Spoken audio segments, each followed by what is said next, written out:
وہ زندگی سے باتیں کرتی ہیں اپنے فن پاروں کے ذریعے.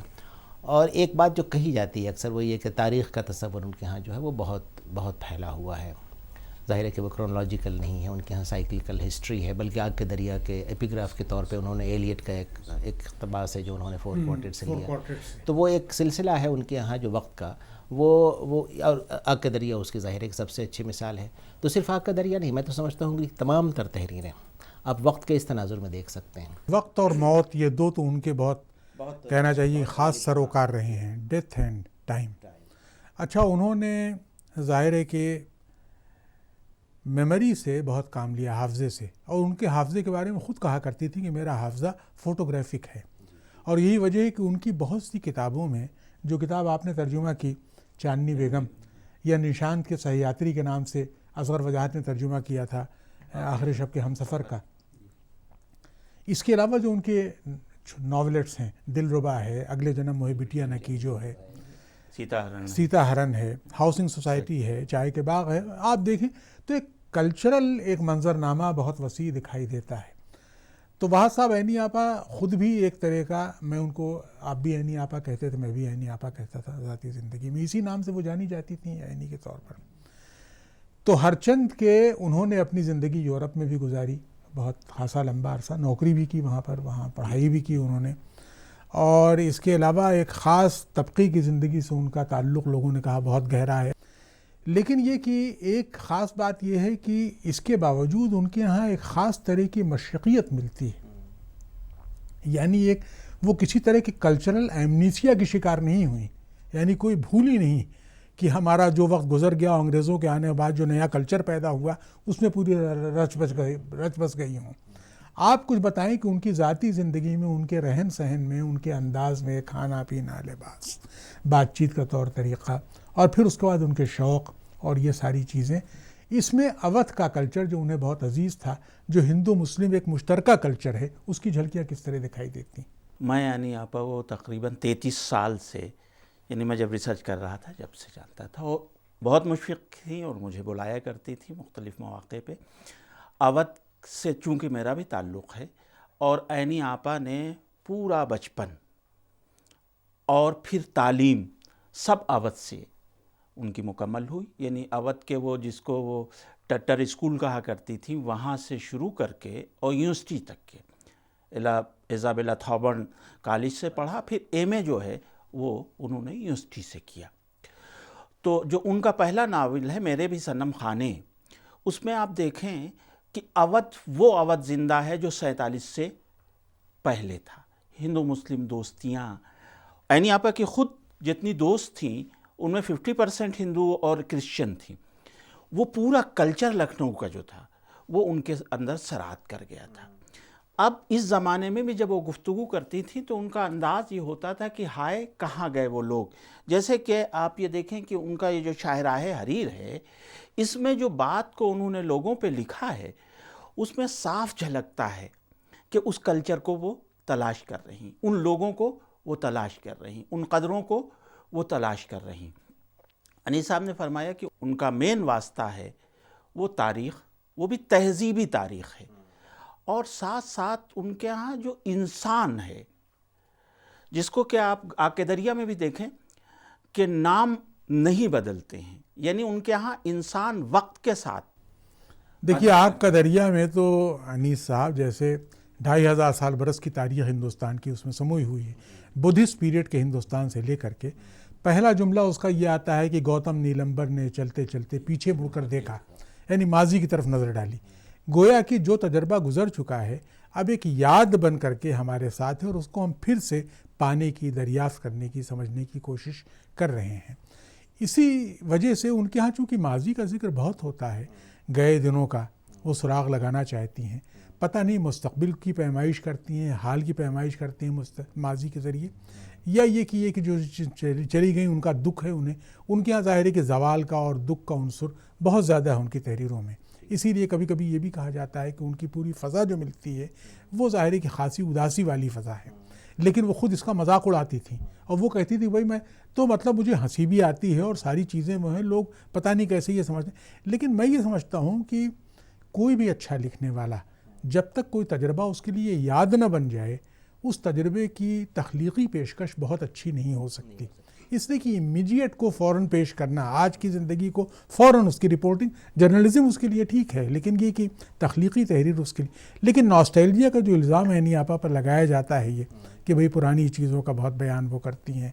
ڈاکٹر محمد حسن نے ایک موقع پر لکھا تھا کب تک ہم اس کا بھی ذکر کب تک کریں، یہ تقسیم کا اور ہجرت کا اور یہ ساری چیزیں، تو اس سے تھوڑی وہ اداس ہوتی تھیں. آپ بتائیں. یہ نوسٹیلجیا کا ذکر تو بہت ہوا ہے، ظاہر ہے کہ قرۃ العین حیدر کے رائٹنگ کے حوالے سے. میرا خیال ہے کہ ان کے نوسٹیلجیا کو کسی دوسرے پس منظر میں ہمیں دیکھنا چاہیے. میں یہ سمجھتا ہوں کہ ان کے ہاں یہ جو نوسٹیلجیا ہے وہ بہت رومانٹک نہیں ہے، بلکہ بالکل رومانٹک نہیں ہے، بہت کریٹیو نوسٹیلجیا ہے وہ. بہاج الدین صاحب یہ بتائیے کہ عینی آپا کی بہت سی تحریروں میں، جیسا کہ آپ نے ذکر کیا کہ اودھ کے کلچر سے ان کو بڑی غیر معمولی دلچسپی تھی.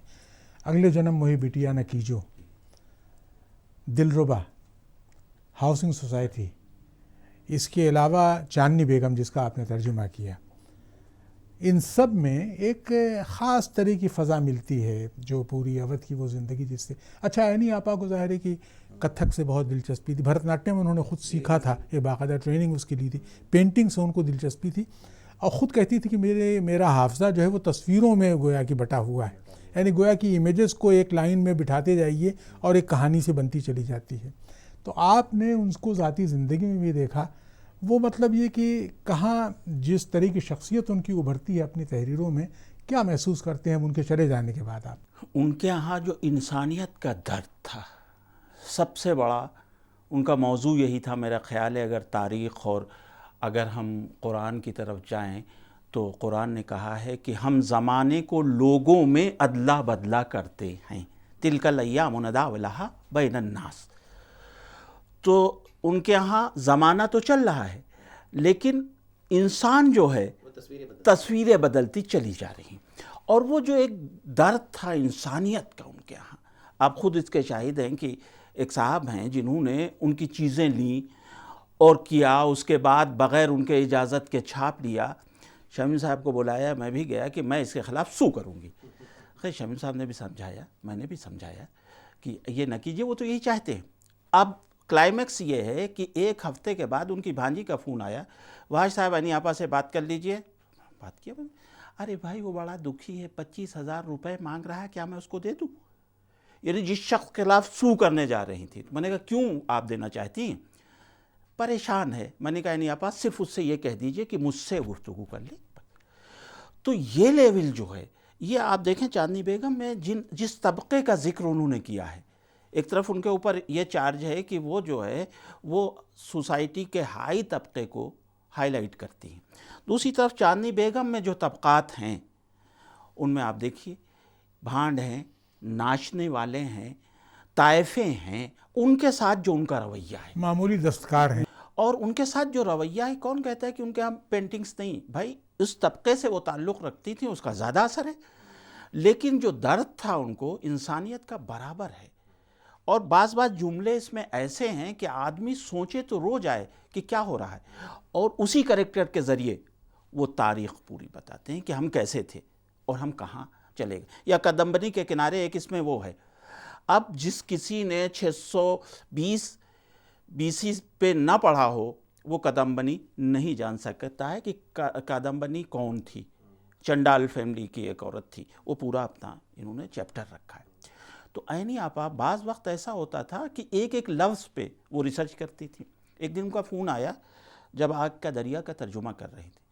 علی صاحب آپ نے دونوں پڑھا ہے، اب جو ترجمہ ہے ریور آف فائر اس پہ بہت سی چیزیں نکال دی ہیں عینی آپا نے جو اردو میں تھی. ایک دن فون ان کا آیا کہ لے بھائی میں یہ چاہتی ہوں کہ گوتم نیلامبر کو پہاڑوں سے نیچے سیدھے نکال لوں. تو میں نے کہا نکال لیجیے، کون آپ سے کہے؟ نہیں، یہ آپ بتائیے کہ اس زمانے میں سرجو ندی کیا بہرائچ کو انسرکل کیے تھی؟ آپ صاحب میں نے فون کیا، میرے سسر وہاں تحصیلدار تھے، رہ چکے تھے. میں نے کہا یہ آپ بتائیے مجھے. تو کہنے کل بتائیں گے. تو انہوں نے کہا ہاں 150 سال پہلے تک کے سرجو ندی انسرکل کیے ہوئے تھی بہرائچ کو. میں نے کہا اتار لیجیے عینی آپا. بہت ہنسی. کہنے اب ٹھیک ہے. تو کوئی بھی چیز جب تک کہ وہ کنفرم نہیں رہے، تاریخ ہو، تہذیب ہو، لکھتی شاید اسی لیے انیس صاحب عینی آپا کی یہ ٹرائلوجی جو ہے، میرے بھی صنم خانے جو ان کا پہلا ناول ہے، سفینہ غم دل دوسرا ناول، تیسرا ناول آگ کا دریا جو 1958-59 میں سامنے آیا، تو ان میں ایک پوری ایک مسلسل کہانی بنتی ہے اور ظاہر ہے کہ پوری اسی تہذیب کی. اس کے علاوہ بھی آپ کو خیال ہوگا کہ ان کی لمبی کہانیاں جو ہیں، آئینہ فروش شہر کوراں، ملفوظات حاجی گل بابا بیگ تاشی، دنی گر سوار باشد، اس طرح کی قید خانے میں تلاتم ہے کہ ہند آتی ہے، تو اس طرح سینٹ جارجیا کیا اس کے اعترافات، لمبی کہانیاں ان کی بہتر ہیں. وہ ہمارے ان مصوروں کی طرح تھیں جو بڑے میورلز پینٹ کرتے ہیں، منییچرز نہیں بناتے بلکہ بڑے میورلز پر، جیسے آپ دیکھتے ہیں کہ وہ ہمارے یہاں فریسکوز دکھائی دیتے ہیں یا اس طرح کی چیزیں آپ دکھائی دیتی ہیں آپ کو رام چندرن کے یہاں یا حسین صاحب کے بعض چیزوں میں. تو کہنے کا مطلب یہ ہے کہ یہ ان کے یہاں ایک عجیب و غریب چیز رہی ہے، لیکن ان کے یہاں ایک ویرائٹی بھی ملتی ہے ہمیں، اس میں کوئی شک نہیں کہ ایک مرکزی موضوع کی حیثیت ان کے یہاں موت کو اور وقت کو حاصل ہے، ڈیتھ اینڈ ٹائم. لیکن اسی کے ساتھ ساتھ ان کے یہاں آپ یہ بھی دیکھیں گے کہ اس کے علاوہ ان کے یہاں ایسے کردار ہی معلوم نظر آتے ہیں گردش رنگ چمن میں جن کو دیکھ کے ہنسی آتی ہے، اور یہ کہ اس قسم کے کردار جو ایک مذاق کا موضوع بنتے ہیں تو ایک غیر معمولی بھری پوری دنیا کا احساس ہوتا ہے. ان کے ہاں ہمارنگی ہے، یہ ضرور یہ صحیح ہے، اور آپ نے صحیح فرمایا کہ ان کے ہاں جو بہت غالب اثرات ہیں، جہاں تک تھیم کا سوال ہے، موضوع کا سوال ہے جس پہ وہ لکھتی ہیں، لیکن اس ہمارنگی جو ان کے یہاں ان کا جو کینوس ہے اس میں بہت سی دوسری چیزیں بھی ہیں، تو وہ ٹوٹیلٹی میں دیکھتی ہیں زندگی کو. وہ موضوعات کا انتخاب صرف اس لیے نہیں کرتی کہ یہ اہم ہے اور یہ غیر اہم ہے، بلکہ پوری زندگی. اب ایسا کردار جس پہ آپ کو ہنسی آئے، جسے دیکھ کے آپ کو دکھ بھی ہو، جسے دیکھ کے آپ کچھ سوچنے پہ مجبور ہو جائے، جو آپ کو ماضی میں لے جائے اور فیوچر کی طرف لے جائے، تو یہ ان کے ہاں یہ نہیں کہ ہمہ وقت وہ اتنی سیریس ہیں اور وہ اس قدر سنجیدہ ہیں اپنی رائٹنگ کے بارے میں، بہت لائٹلی بھی لیتی ہیں. شروع میں ان پر یہ الزام عائد کیا گیا کہ وہ تو کریم چندر نے لکھا تھا ایک موقع پر کہ ان کے ہاں پارٹیوں کا بیان بہت ہے. اس میں چغتائی نے ایک مضمون لکھا کہ پوم ڈارلنگ کے نام سے ان کا مذاق اڑایا کہ بھئی ایک ایسی اونچے طبقے کی گویا کہ خاتون. بعد میں آپ دیکھیے کہ چاندنی بیگم میں یا اور چائے کے باغ میں اور بہت سی دلربا میں، اگنے جنم بوہے بٹیا نکیجوں میں، عام طبقات کے لوگ، غریب لوگ، ہاتھ سے کام کرنے والے لوگ، سلائی بنائی اس طرح کے چکن کا کام کرنے والے لوگ، تو مختلف طبقات کی طرف ان کے، تو یہ ایک کیا پوسٹ کولونیل یا مابعد کولونیل ذہن کی کوئی تصویر عینی آپا کے ہاں بنتی آپ کو دکھائی دیتی. بھائی اس کے ظاہر ہے کہ اگر دیکھا جائے تو ہمارے ہاں جو روایت ہمارے ملک میں قائم ہوئی آر کے نارائن اور راجا راؤ اور ملک راجہ آنند سے، اس وقت کے تو ایک دوسرا، لیکن یہ عینی آپا کا زمانہ ان سے ذرا سا نسبتاً بات کا ہے، گرچہ یہ لوگ ان کے کانٹمپریریز بھی تھے.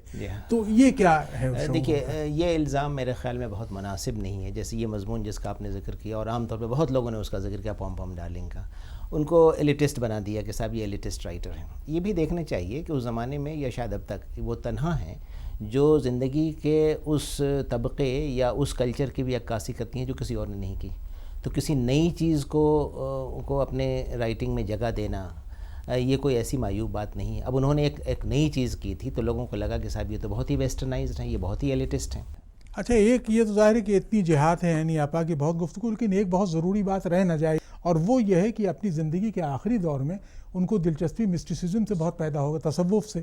آپ نے بھی دیکھا ہے ایک وہ بھیا آیا کرتے تھے عارف شاہ صاحب، تو وہ جو دلچسپی ان کی پیدا ہوئی، اور میں نے اس زمانے میں ان کو دیکھا عینی آپا کو جس عقیدت سے وہ ان کی خدمت، یعنی وہ آتے تھے ان کے یہاں ٹھہرتے تھے پورے اپنے گروہ کو لے کر کے. آپ بھی ان سے ذاتی طور پر باقی میں بھی ان سے ملاقات تھی ان بھیا سے، یہ سب تھا.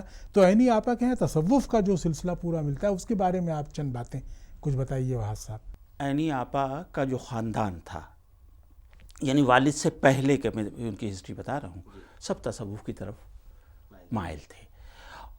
عینی آپا نے جب یہ صوفیہ سے ان کا تعلق ہوا، آپ یہ دیکھیے کہ تصوف کی روح، ذرا سے میں توجہ چاہوں گا کہ تصوف کی روح وہی ہے جو عینی آپا اپنے یہاں پیش کر رہی ہیں. تصوف میں نہ کوئی ایلیٹ ہے اور نہ ہی کوئی ڈاؤن ٹروڈرس ہے، وہاں ایک لیول پہ ہیں. اچھا، دوسری جو بات ابھی ڈاکٹر صاحب نے فرمائی تھی، آپ نے کہی تھی، ان کے اوپر یہ الزام غلط ہے اس لیے کہ جس زمانے میں ان کے اوپر پوم پوم ڈارلنگ کہا گیا ہے، جس طبقے سے وہ تعلق رکھتے تھے اس کو وہ پینٹ کیا انہوں نے۔ رفتہ رفتہ جن لوگوں سے ان کا سابقہ ہوا وہ سچی آرٹسٹ تھیں، ان سب کو پینٹ کیا۔ ایسا نہیں تھا، یہ اگر وہ یہ کرتی تو وہی ہو جاتا کہ جس چیز سے آپ واقف نہیں ہیں اس پہ آپ قلم اٹھا رہے ہیں۔ جب وہ واقف ہوئی تو انہوں نے قلم اٹھایا، اور پھر جو میں نے شروع میں کہا تھا کہ انسانی ہمدردی جو ہے اس نے ان کو تصوف کی طرف مائل کر دیا۔ آپ دیکھیں گے کہ گردش رنگ چمن میں 2 چیپٹر ایسے ہیں جو تصوف پہ ہیں، یعنی تصوف کی روح۔ مذاق بھی اڑاتی ہیں وہ، اس میں دیکھیے کہ اس میں یہ بنے ہوئے جو سنت و سادھو ہیں، فقیر ہیں، ان کا مذاق بھی انہوں نے اڑایا ہے کہ کیا ہو رہا ہے، یہ یورپ میں کیا ہو رہا ہے۔ اسی ناول میں یورپ میں وہ جب یہاں سے بھاگ جاتا ہے اور جا کر کے وہاں گارڈ مین بن جاتا ہے، اس کا پورا ڈیٹیل اینی آپا نے دیا۔ ایک چیز اور بتا دیں، ان کے جو آپ نے امپرنٹ اور اس کا ذکر لیا السٹریٹ ویکلی کی، جب ان کو 91 میں گیان پیٹھ ملا تو نکھت کاظمی ان سے انٹرویو لینے آئیں، اور آ کر کے اچھا ان کو یہ نہیں معلوم تھا کہ اینی آپا کتنے دن رہی ہیں اس فیلڈ میں، تو اینی آپا ان سے کہہ رہی تھی کہ نہیں بی بی یہ فوٹو یہاں نہیں یہاں لگے گا، اب وہ بیچاری سمجھ نہیں رہی تھی۔ تو اینی آپا نے کہا بی بی کتنی عمر ہے تمہاری؟ خیر انہوں نے بتایا اس سے زیادہ مجھے ہو گیا ہے اس فیلڈ میں، یہ گٹر میں چلا جائے گا۔ خیر یہ مجھے چلے گئے تو میں نے پوچھا اینی آپا یہ گٹر کیا ہوتا ہے؟